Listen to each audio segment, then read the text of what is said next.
Arsenal have finally woken up and realised the transfer window was open. In the last few days, a bit of business has been done. They finally got the confirmation for Subamende. But yesterday, Arsenal got two here we goes for Kepa and Norgaard. And I know they're not the most exciting here we goes. They're not the most exciting deals. But the deals Arsenal are doing today could be some very, very good deals. So news coming in today that Arsenal have reached an agreement with Eze on personal terms. We're going to get into that later.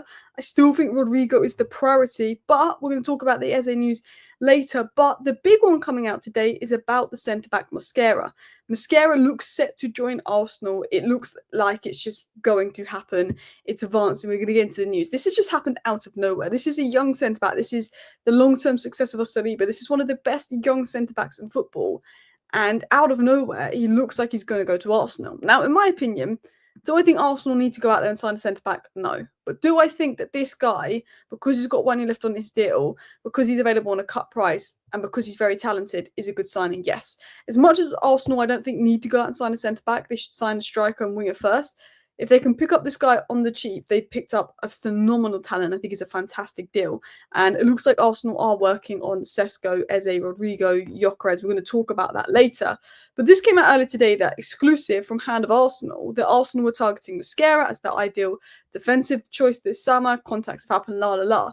Literally 20 minutes later, David Ornstein quotes this guy. Yeah, I honestly thought this could be like a ITK or something, but David Ornstein says like 20 minutes later, yep, Arsenal out of nowhere are working on this deal for Mosquera from Valencia. He is the preferred centre-back target, blah, blah, blah, blah, blah. Obviously, I think there's talk of him being available for like £12 million or 15 million euros because he's got 1 year left on this deal. Then it's said more recently that Mosquera to Arsenal was moving at a rapid rate. Arsenal want to wrap up the deal. Personal terms not an issue at all. Andrea Berta has been pivotal in the plan. Romano even gets on it and says Mosquera, an Arsenal story, understands Spanish defender, has given green light to the move. Mosquera is keen on joining Arsenal. So Arsenal have an agreement with Mosquera. Eze is also keen on joining Arsenal, has agreement with them. Gyökeres is keen on joining Arsenal. Sesko is keen on joining Arsenal. Gyökeres and Sesko are on Arsenal. This doesn't mean the deal is happening, but it looks like Mosquera is happening because Arsenal are now in negotiations to get the deal over the line. It's a cheap signing, it's believed to be. And I'm going to talk about Mosquera in more detail. Then I'm going to talk about Eze, and then I'm going to talk about the business that Arsenal are doing and how they've woken up. So before we get into Eze news, before we get into Sesko news, because Arsenal have reportedly agreed personal terms with Eze, let's just talk quickly about Mosquera. So Mosquera is 20 years of age and he was developed at Valencia. He's a Spanish-Colombian centre-back and he's set to join Arsenal. Now, there's a lot of good young centre-backs out there and they get a bit of hype, like hoisted around them. But Mosquera's massively gone under the radar and he is one of the highest-rated, most talented young defenders in football. I've been talking about him in the past. Other people have spoken about him in the past, but he's not spoken about the same as other centre-backs, I think, that are young in football. He's right-footed. He's 6'2". He's got 1 year left on his deal, and there's talk about a 15 million clause, but I don't know if that was true, and he could be available for very, very cheap. Now, as I've said, for me, Arsenal need to stop signing defenders and midfielders and go and sign a striker, go and sign a winger. But it's one of two cases. One, that this is such a good opportunity for such a cheap price that it doesn't impact Arsenal's ability to sign a winger or striker. Or two, Andrea Berta has chosen who he wants between Sesko and Gyökeres. He's chosen who he wants at wing between Eze and Rodrigo. He knows the prices of those deals and he knows that he can afford this centre-back and still sign that striker and still sign that winger. Arsenal need to sign another attacker. They don't need another defender. But when I'm talking of the level of talent that Arsenal are bringing in terms of his future ceiling, this is a very, very good deal. He's very good on the ball. He's very good at his duels. He's one of the best wide channel defenders in football. Reminds me of Rudiger. 1v1 in the wide channels. It's so hard to beat him. He's physically good. He's got the South American physicality with the Spanish technicality, with the IQ, with the leadership. He reminds me of Rudiger a little bit. And he is probably the long-term successor to Saliba. So difficult to beat 1v1. Natural right centre-back. Could potentially go right back with his ability to defend wide channels, but I don't think he's got the attacking instinct to play right back. He's more of a Tomiyasu replacement rather than a Ben White cover, if you know what I mean. But he can defend the wide areas. He's really good at duelling, really good at playing the ball around. He's one of the best duellers. I mean, he literally has the best ground duel rate in La Liga. And Arteta has this thing about signing players with the best duel rates. Look at Norgaard's duel rates. Look at Marino, the best dueller last season, and Arsenal signed him. Arsenal love those physical duel-winning players, particularly Arteta, but he's very good on the ball, very good at playing out, very good at playing in the wide channels. If Arteta moved to a back three, he'd be perfect. If Saliba gets a little injury, you finally got some cover, because I think that's something that you've lacked. I think he's physically ready. I think he's coachable. I think he's still raw, but I think it's a fantastic talent. And I will talk about Mosquera in more detail later. But we have to talk about attack. We have to talk about what Arsenal are going to do with this attack. So I saw this tweet, and I do agree with it. Mosquera is definitely a good player, but the optics look bad getting a goalkeeper, centre-back, DM and centre-mid before addressing your main issue just seems wrong, not going to lie. There's enough solutions in defence without Mosquera, but we legit need 2-3 forwards to win a big trophy next season, and this is correct. Mosquera is a fantastic signing, a fantastic bit of business for Arsenal, but he's not going to win Arsenal Premier League. He's great for depth, and you've solved your depth issues with Norgaard, Subamende, Mosquera coming in. This all really good business. And I think Norgaard coming and being such a cheap player is good because it gives you the funds to do an attacking signing. But you have to go and get attacking signing over the line. Now, Rodrigo, I think, is the dream. But there's a report coming out today which has kind of surprised me. And apparently this guy is credible, that Arsenal have agreed personal terms with Eze, a player that Spurs really want.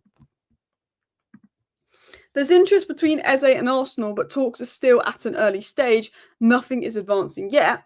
And I saw this on Twitter. AFC stuff posted this on Twitter, that Eze is in the plans Arsenal. However, it's unclear if he's first choice or backup option.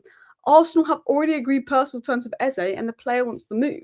So apparently Eze has agreed terms to join Arsenal. So Arsenal on the verge of signing a top centre-back. That's expected to happen, I think, now, considering the players given the green light to the move, and look how quick Arsenal got Norgaard. After we knew Arsenal went for Norgaard in the morning, the deal was done, the here we go was in the evening. So Arsenal looks set to sign Mosquera now, not done, should be done soon, I believe. But Eze's the weird one, because is it a situation where, you know, the Rodrigo Gyökeres situation where, not Rodrigo, sorry, the Gyökeres Sesko situation where Arsenal have agreed basically personal terms, so it's not an issue with both Sesko and Gyökeres, but they haven't chosen between Sesko and Gyökeres. Could Arsenal be doing the same with Eze and Rodrigo? Could Arsenal be getting Eze and Rodrigo both tied up, agreed personal terms, before choosing who they want to go with? I think that's how Andrea Berta works. I think, you know, he's done what he's done with, you know, Gyökeres and Sesko. I assume he knows who he wants by now, and we're going to talk about Sesko in a second. Could he be doing the same with maybe Rodrigo and Eze? Because there's quite a bit of news about Eze now. It can be, you know, 68 million release clause, which can be played in 20 million installments. Ben Jacobs mentions that Rodrigo is also of interest, but Real Madrid need to make a decision. But Real Madrid are prepared to sell for around £77 million. It's a little bit more expensive than Eze. So there's this talk now of Rodrigo and Eze. So I think Arsenal are making a decision between Sesko and Gyökeres and Rodrigo and Eze. And I think Arsenal, I'm assuming, would know how much signing a winger and striker would cost. And I'm assuming Mosquera is in the budget. I don't think they would sign a centre back knowing that it would impact their budget to sign a striker or sign a winger, if I was going to be completely honest. But going into Sesko news, it was said that RB Leipzig dream of getting around 80 to 100 million euros for Benjamin Sesko, according to Build Information. However, 70 million euros plus add-ons is seen as more realistic. No concrete offers been received yet. We know Sesko wants Arsenal. We followed Arsenal on Instagram. Personal terms have been agreed. Maybe this is a position of they want Sesko, but they're using Gyökeres to try and get the Sesko price down to show Leipzig they're not desperate. Because I think, you know, 80 million euros for Sesko, that's £65 million is a bit pricey. I think they want to get Sesko for under 60 million. And I think they're using Gyökeres to potentially get Sesko's price down, in my opinion. Now, anyway, Arsenal's next signing looks like it's going to be Cristhian Mosquera. That looks like the one it's going to be. They're working on the deal. There's confidence they can get a deal done. Andrea Berta moves quick. He operates quickly. Player wants the move. And I was quite surprised that he chose Arsenal. And that's not a dig at Arsenal. It's just that you've got so much defensive depth and so many good players. And yes, it makes sense in the sense of, okay, well, he's going to add, you know, Saliba back up. You need that, blah, blah, blah. But there's Timber, there's Calafiori, there's Kivior, there's Lewis Skelly, there's Gabriel Saliba, obviously, Ben White. There's so many options that I was surprised the player himself chose Arsenal, in the sense of, because it's not guaranteed minutes. But then he can also look at, you learn from Saliba for a year. Maybe Saliba's going to go to Real Madrid next year. I'm not saying he will, but you never know. Maybe he learns from Saliba from a year and takes his place. Maybe goes on loan. Maybe he's seen how Saliba was developed and he wants to go down that same direction. Maybe that is the situation there. with him. But I want to talk a little bit about Mosquera and what his strengths are. I think he's a very good jeweler. I think he likes to step in and win the ball early. Very good at covering ground, especially wide channel coverage. Very good at defending the wide channels. Monstrous off the ball, but he's comfortable on the ball. He doesn't panic under pressure, can pass through the lines. He's very good on the ball. You know, he's definitely known for his off the ball ability. He's got a bit of Rudiger, got a bit of Upamecano. Very good on the ball. Shown leadership for his age, has the mobility to cover right back if needed, but he'd be more of a Tomiyasu. He's not going to provide much going forward at right back. But if you look at his underlying numbers via data MP, Cristhian Mosquera versus top 5 leagues under 20 players is first for shot block, first for possession won, minus loss, second for defensive duels won, second for possession won, passes completed second. You could see how good he is at winning his duels, making interceptions, and, you know, putting those blocks in and stuff. You can see what a monstrous defender is from stats. And obviously it's hard to judge a defender by stats, because if you play for a worse team, you have more defending to do, of course. But I think it's a very good player that could slot in next to Gabriel, that can provide much needed depth for Saliba, take the pressure off Saliba, and step in, potentially steps in at right back, but I think it's a centre back. But I guess it's a low cost rotation option for Saliba that they can develop and turn into a superstar. When, you know, there's rumours of Saliba to Real Madrid, you never sort of know. Anyway, Arsenal fans, let me know your thoughts down below. But it looks like Arsenal have finally woken up and decided, you know what, they're going to start moving in the transfer window. Thank you for watching. See you next time. Bye.